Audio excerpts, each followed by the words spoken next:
Hello everyone, myself Sneha Chaudhary, a first year MBA student named Kalyani, and in this particular video I'll be talking about कि in this upcoming 2 months कैसे proceed करना चाहिए for NEET 2025 and फिलहाल अभी उम्मीद series भी launch हुआ है तो many of you are asking कि इसको फॉलो कर ले तो हो जाएगा क्या this that, तो I'll be talking about कि what to do now. will उम्मीद सीरीज suffice for everyone और what is the reality according to me. This point of time तो आपका मेजर जो फोकस होना चाहिए दैट शुड बी ऑन कि सिलेबस कंप्लीट करना है एंड देन जो भी पढ़ा है उसको रिवाइज करना है. मतलब कि if you are count on with 70% और 75% of the syllabus then you are still in the safe zone. अभी भी अगर आप 15 to 20 मार्च तक अपना सिलेबस कंप्लीट कर लेते हो, अगर अच्छे से रिवीजन भी करते जाते हो एंड एक्स्ट्रा एफर्ट देना पड़ेगा ना इस पॉइंट ऑफ टाइम पे, अराउंड 70 days बाकी है, तो you have to put in little extra efforts. अभी कुछ दिनों का ही बात है, then you will be free ना. तो अभी आपको सिलेबस कंप्लीट करना है, रिवाइज करते चलना है एंड अभी से क्या करना है कि पार्ट सिलेबस टेस्ट देना स्टार्ट करो. पार्ट सिलेबस दोगे तो उससे क्या होगा कि जो आपका वीकनेस कहाँ पे है you will get to know that and then धीरे धीरे करके shift towards full syllabus test. Then full syllabus test से क्या पता चलता है कि फ्रिक्वेंटली आस्क्ड कॉन्सेप्ट्स क्या है, फ्रिक्वेंटली किस जगह से क्वेश्चन पूछे जा रहे हैं. तो अभी आप क्या करो कि सिलेबस कंप्लीट करो, रिवीजन करो एंड देन उसके साथ पार्ट सिलेबस टेस्ट लगाओ. देन कुछ दिनों बाद 15th मिड ऑफ मार्च से आई विल रिकमेंड कि आप नया कुछ उतना मत पढ़ो, रिवीजन करो एंड देन स्टार्ट. अभी क्वेश्चन अराइज होता है कि कहाँ से रिवाइज करें. Many of you want to revise from videos और अभी उतना उम्मीद सीरीज भी लॉन्च हुआ है. Then many of you are interested कि आप लोग पूछ रहे हो कि वहाँ से रिवीजन कर सकते हैं क्या. देन उम्मीद का जो कंटेंट होता है ना उसको लेके कोई क्वेश्चन नहीं हो सकता. अभी मैंने उनका ये भी देखा teacher combination and literally this is the best teacher combination that could possibly exist. उनका जो केमिस्ट्री का ग्रुप है ना, जो भी टीचर्स पढ़ा रहे हैं उनसे मैंने पढ़ा था. अमित महाजन सर है, पंकज सर है एंड न्यूरो के लिए ऑब्वियसली एमडी सर है. They are the best ones. मतलब कि टीम बहुत अच्छा है. तो इस पॉइंट ऑफ टाइम पे अगर आप उसको फॉलो कर सकते हो रिलीजियसली, उस पेस को मेंटेन करते हुए अपना रिवाइज कर सकते हो, देन तो इट्स वेरी नाइस. मतलब ये भी हो सकता है कि आप खुद से रिवीजन कर लो. मैंने खुद से किया था, लेकिन मैंने ऐसे भी देखा है बहुत लोग उम्मीद से भी सिलेक्शन लिया है बहुत लोगों ने. तो वहाँ से आप इसको इम्पोर्टेंस है ना, आप कुछ भी नहीं पढ़े हो एंड यू वांट टू कि आप वहाँ से पढ़ के 2 महीने में सिलेक्शन ले लोगे, ऐसा सोच रहे हो तो I don't support this thought.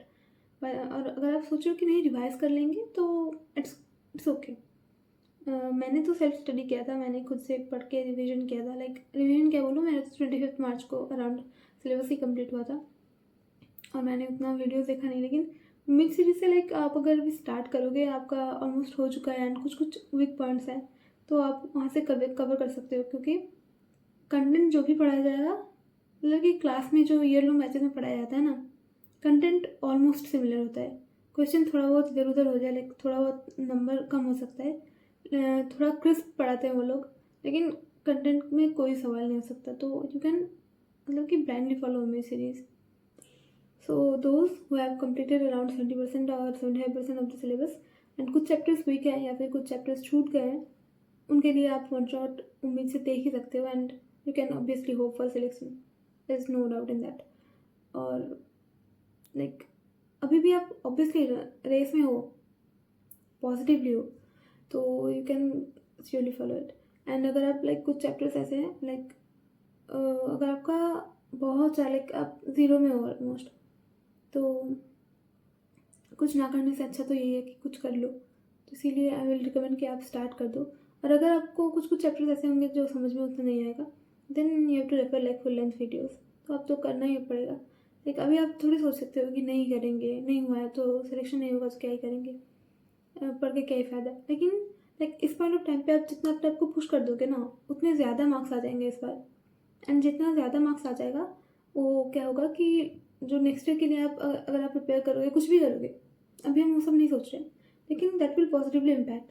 Like अभी आप पढ़ लोगे, एफर्ट दे दोगे तो चीज़ें और स्मूथ हो जाएंगी। तो अभी सिलेक्शन होना ना होना इन सब के बारे में उतना मत सोचो, अभी टाइम है। जितना भी सिलेबस कंप्लीट नहीं हुआ उसको रैपिडली कंप्लीट करो, रिवाइज करते चलो, अभी पार्ट टेस्ट लिखो and then step towards full length test. अपने लाइक जो आपको सही लगे वो आप करो, लेकिन रिवीजन के लिए आप खुद से भी कर सकते हो। तो ये टोटली आप पे डिपेंड करता है कि आप क्या करोगे। इतना तो समझ आ ही गया होगा ना। लाइक अगर आप मुझसे पूछो कि कंटेंट के लिए कोई डाउट नहीं है। लाइक उम्मीद में कंटेंट बहुत अच्छा होता है, सफिशिएंट होता है, इनफैक्ट मोर देन सफिशिएंट होता है तो क्रैक नीट।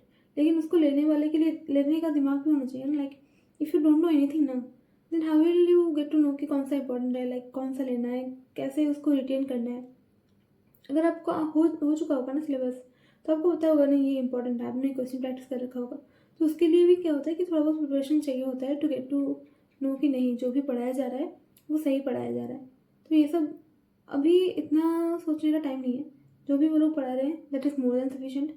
आप अभी से लाइक स्टार्ट कर दो। मैं बोल रही हूँ कि जो भी जिनका भी नहीं हुआ है ना, लाइक उनको लग रहा है कि नहीं बिल्कुल जीरो पे है और अभी पढ़ने का मन नहीं कर रहा है, तब भी आप ये सीरीज़ को फॉलो करना स्टार्ट कर दो, ताकि आप किसी एक चीज़ से कहें ना कि मतलब कि बंधे रहो, नहीं इस चीज़ को फॉलो कर रहे हैं, तो क्या होगा कि पॉजिटिव रिजल्ट आएगा। कुछ ना होने से अच्छा तो कुछ हो जाना अच्छा है ना। थोड़ा बहुत तो कुछ थोड़े तो कुछ फ़ायदे ही मिलेंगे पढ़ लोगे तो, नहीं तो डिमोटिवेटेड होकर बैठे रहोगे कि नहीं अभी तक तो नहीं पढ़ा, क्या ही हो जाएगा। तो don't do this and follow it. तो अभी तो यार लग जाओ। लाइक अभी तो आप ये मत ही सोचो कि नहीं क्या होगा नहीं होगा, अभी कुछ सोचना ही नहीं है। अभी आपको सेक्रीफाइसेस बहुत सारा करना पड़ेगा। लाइक नींद का सेक्रीफाइस करना पड़ेगा, लाइक बहुत सारे इवेंट्स होंगे उनका सेक्रीफाइस करना पड़ेगा। अभी आपको थोड़ा सा जोन्ड इन होना पड़ेगा, ताकि आफ्टर 70 डेज और 75 days you can be free and enjoy like hell.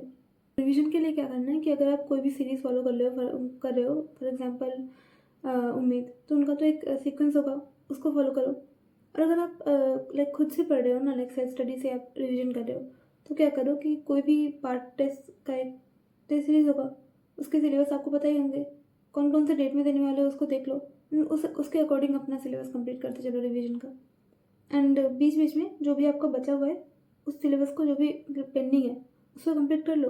और रिवीजन के दौरान आप रिवीजन कैसे करोगे, टेस्ट के थ्रू, पार्ट टेस्ट के थ्रू। तो इससे आपको आपका जो भी वीक पार्ट्स है वही पता चल जाएगा, रिवीजन भी हो जाएगा एंड उसके साथ जो बाकी का टाइम थोड़ा सा अलॉट करो कि आप अपना जो बाकी का बचा हुआ सिलेबस है उसको भी कंप्लीट कर लो। तो साथ में पूरी सारी चीज़ें हो जाएंगी।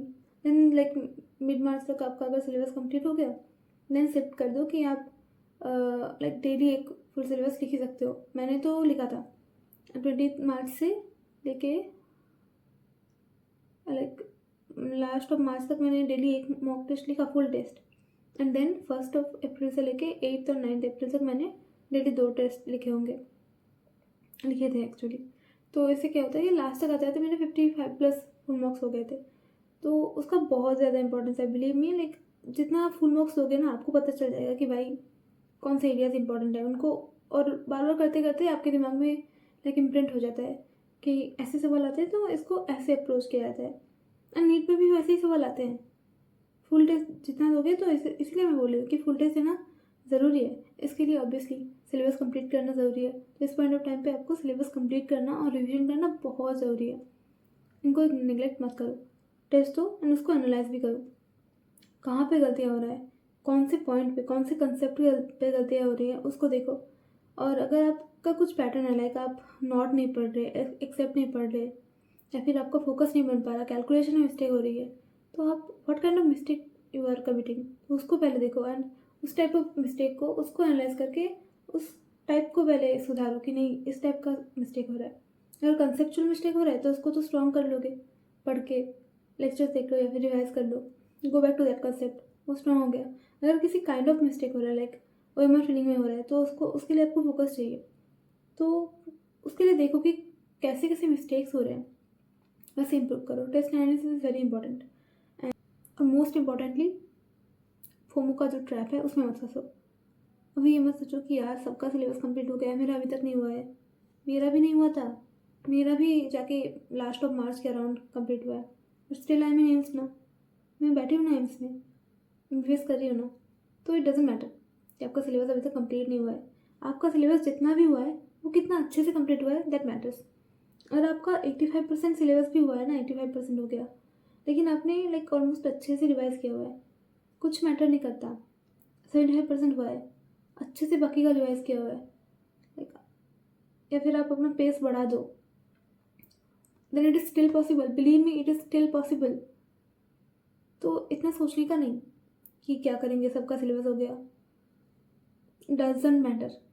आपका कितना हुआ है, कौन सी जगह पे आपको इम्प्रूव करना है, बाकी कैसे कंप्लीट करना है, दैट शुड बी लाइक, आप उस जगह पे आप फोकस करो ना, किसी की तरफ देखो मत।